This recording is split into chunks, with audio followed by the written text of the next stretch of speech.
नमस्कार।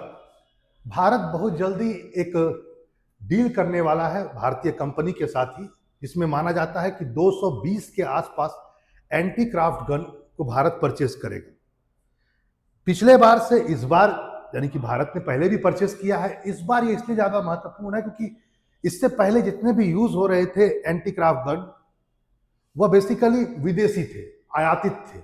इस बार माना जा रहा है कि दो कंपनियों के बीच में एक प्रतिस्पर्धा है, जिसको डील किया जाएगा जुलाई के महीने में। मतलब कि माना जा रहा है कि जुलाई के महीने में उन दोनों के परफॉर्मेंस को चेक करके, दोनों कंपनी जो रेस में है, इंडियन कंपनी, उनकी परफॉर्मेंस को देख करके बाद में डील फाइनल किया जाएगा। ये आखिर इतना इंपॉर्टेंट क्यों है? क्योंकि ये बहुत कोई एडवांस तो आपको नहीं लग रहा है, देखने से भी लग रहा हो कि बहुत पुराना जमाना का, लेकिन बहुत कारगर है। कारगर इसलिए क्योंकि बदलते समय में जो तकनीकी विस्तार हुआ है, खासकर वायुसेना के क्षेत्र में, या मैं कहूं एयर में, उसने डिफेंस सेक्टर को बहुत मजबूर कर दिया है कि वो ऐसी चीजों को अडॉप्ट करे जो हवा में अनमैन्ड व्हीकल को भी खत्म कर सके, खासकर ड्रोन। आपने आए दिन सुना कि पाकिस्तान के ड्रोन भारत में इंटर कर गया, लेकिन भारत ने उसको नहीं गिरा पाया। ऐसे यूक्रेन वॉर में भी बहुत सारे ड्रोन का प्रयोग हो रहा है, कई गिराए भी जा रहे हैं। तो खासकर जो अनमैन्ड व्हीकल है या ड्रोन है, इनसे निपटने के लिए जो अब जरूरत इस बात की हो गई है कि जो हमारे पास पहले से मौजूद ये जो गन है, इससे थोड़ा अच्छा क्वालिटी का गन हम लोग को मिले, ताकि वह ऊपर ऐसे कुछ चीजों को चलते हुए टारगेट करके गिरा सके। यहां पर एक बात ध्यान रखेंगे, जो हम लोग अभी तक यूज कर रहे थे, जो भी बेसिकली यूज किया जा रहा था भारत के द्वारा, वहां पर आप देखेंगे तो ये दो मैं आपको बता देता हूं, L-70 और ZU-23। L-70 और ZU-23 ये बेसिकली भारत के द्वारा दो एयर गन, जिसको आप बोल सकते हैं एयरक्राफ्ट गन, इसका यूज किया जा रहा था।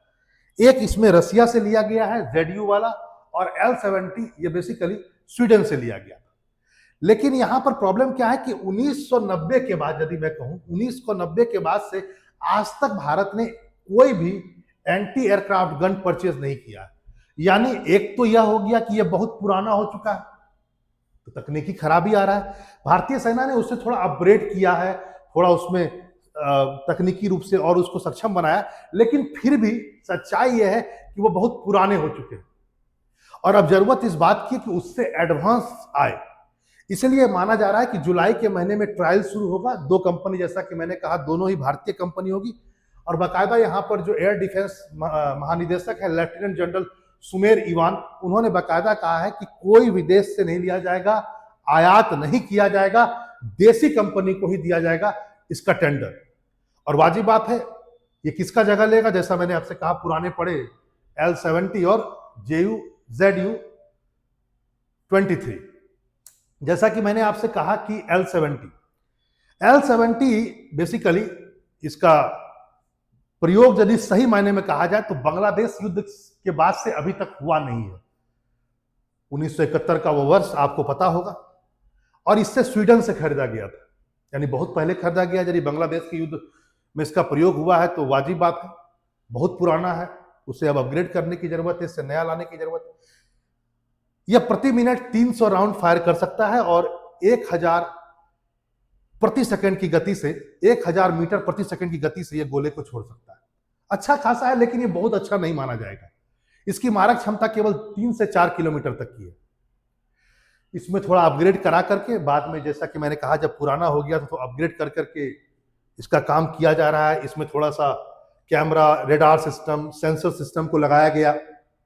ये दिन और रात दोनों में काम कर सकता है, इसको भी आप जान लीजिए। सेना के पास इसके 36 यूनिट मौजूद है और प्रत्येक यूनिट में 20 गन है, तो आप जोड़ सकते हैं लगभग 720 के आसपास है पूरे भारत। वहीं यदि आप देखें ZU-23 गन के बारे में यदि बात करूं, ये 1980 में, मतलब ये भी काफी पुराना है, ये रसिया से लिया गया था।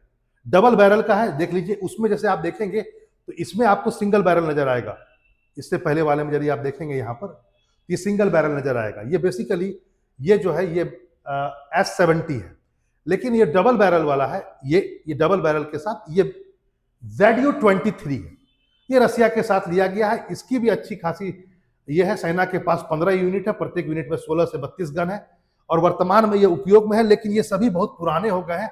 आवश्यकता इस बात की है कि नए गन को लिया जाए, क्योंकि ड्रोन भी अब धीरे धीरे अपग्रेड हो रहा है। वैसे ड्रोन कोई ऐसा तो नहीं है कि अनमैन्ड व्हीकल बहुत पुराना हो, ये भी नया ही है, लेकिन यदि कहा जाए तो ड्रोन में भी जो क्षमताएं हैं वो बढ़ा रहे हैं। बहुत सारे देश ऐसे हैं जो उसमें रिसर्च में लगे हुए हैं।